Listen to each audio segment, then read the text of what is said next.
Hello, my name is Harold Robinson. I'm a lawyer, and I adjudicated Indian residential school claims from 2004 to 2016. What I want to do today is talk a little bit about what survivors taught me during those 12 years. And the purpose of that is to provide the rest of us with some context and with a better ability to know where to start in this journey of reconciliation that we are on together. I'll start with the first question that survivors had for me. And usually this question came after the survivor told me not about residential school, because that's not where I would start, but by telling me about their life at home, by telling me about their parents, their grandparents, their siblings, cousins, about their chores, and more often than not about the love and belonging that they enjoyed at home, the nurturing and the trust.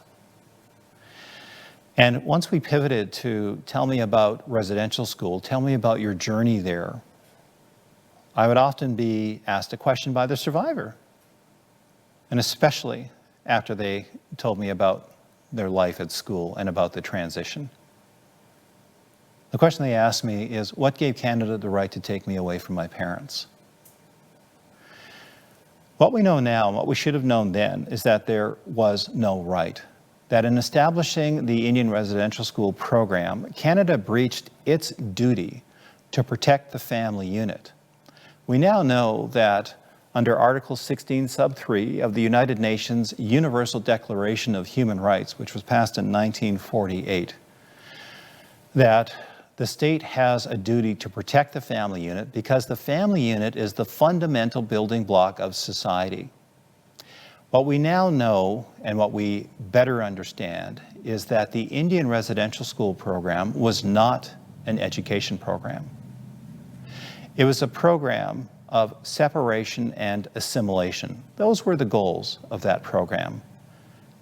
The natural byproduct of that program was summed up by the Truth and Reconciliation Commission and accepted by Canada and by the provinces and by many others, was that of cultural genocide. What gave Canada the right to take me away from my parents was that there was no right. And we are now living with the consequences of that breach.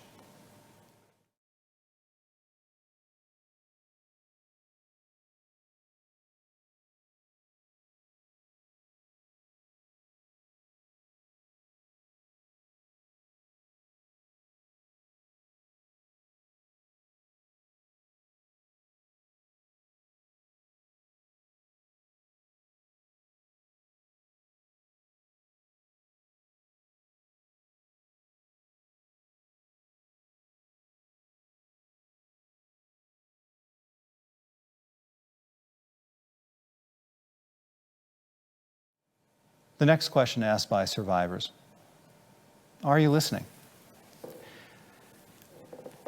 What I am telling you is the hardest thing I've ever had to tell someone. It's also likely something that I haven't told anyone either before or just told my lawyer, who wrote it down for me so that I could get to this room. And this room, by the way, included the survivor, it included me as the adjudicator, it included the survivor's lawyer, sometimes members of the survivor's family, health support, an elder who often would start us off with a prayer or a song.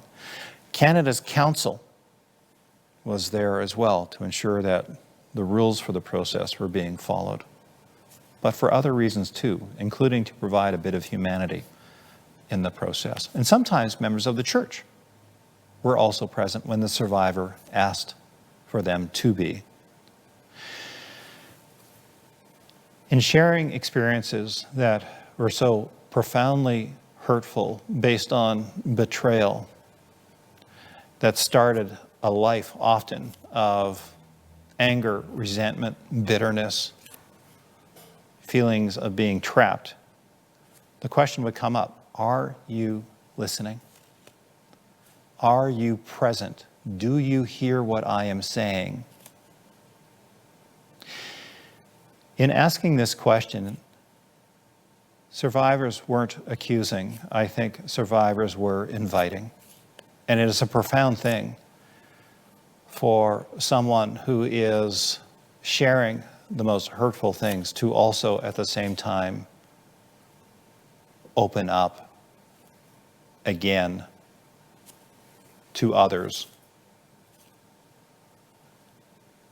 to be there, to listen with your ears and with your heart as well. So everyone in the room, I think, did their best to be present, to be attentive. Are you listening? Now, when we are present, when we are attentive, when we are open, it may blow back our hair a little bit. These stories, this experience, this chapter in our history is dark.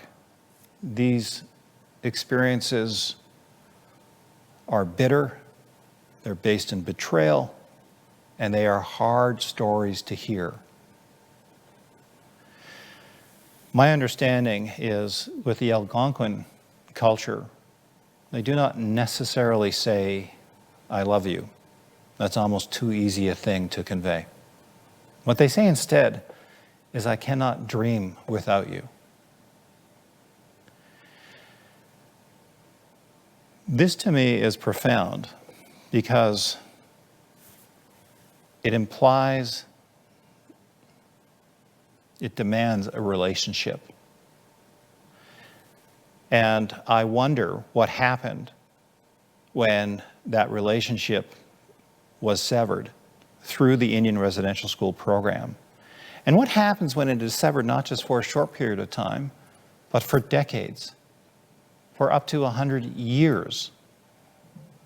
Well, we know in part what happens because we see it all around us. And the Truth and Reconciliation Commission has said through Truth and Reconciliation Commission Call to Action number 18, that the socioeconomic conditions that we see today are a direct result of the Indian residential school program and of other colonialist policies. When we are looking for reasons why Alberta's incarceration rate of Indigenous people sits at over 45% when the Indigenous population is around 4%. If we wonder why 72% of those children in care in Alberta are Indigenous, when again, they're only 3 or 4% of the overall population, when we ask ourselves, why is the suicide rate 5 times the provincial average? It's because of the Indian residential school program. It is because of policies like that, like the 60 scoop. It is because we severed dreams from the dreamers. It isn't surprising then that the third question that is asked by survivors is, who's going to say sorry? Where is the atonement? And this isn't just a question that is asked because someone is feeling anger or bitterness. And certainly that's part of it, and there's entitlement to that. But it's for the hope of a connection. It's for the hope of better traction on the go forward. And some of that traction, as explained to me by an elder towards the end of my 12 years of adjudicating claims, comes through apologies. The way it was explained to me was that an apology once given, and if given with sincerity and meaning, transfers the power to the person on the receiving end. And that power is simply the power to accept or to reject the apology. However, it is a power that that individual has likely been robbed of for many, many years. It's also an exercise in dignity. It's certainly something that I hope that the Pope and the Catholic Church takes to heart. That this is the opportunity to empower, this is the opportunity to provide dignity, and this is the opportunity to live into right relations. This is the opportunity, certainly, to follow the example of Jesus, who admonished us to follow his example and to love others as he loved us. It's that simple. I'll end with a brief story that speaks to this quote by Mr. Rogers, and that the greatest thing that we can do is to let somebody know they are loved and capable of loving. And speaks to the fact that reconciliation is bigger than the state, it's bigger than the church, but it is not bigger than you, and it is not bigger than me. In Fort Chipewyan, on a cold winter night, they gathered as a community. Part of the community gathered inside the fence where the Fort Chipewyan Indian Residential School used to be, but had long since burnt down. However, the fence that used to surround the school was still in place. You know, those wire mesh fences that every school seems to have. But the purpose of this fence, of course, wasn't to keep the children safe.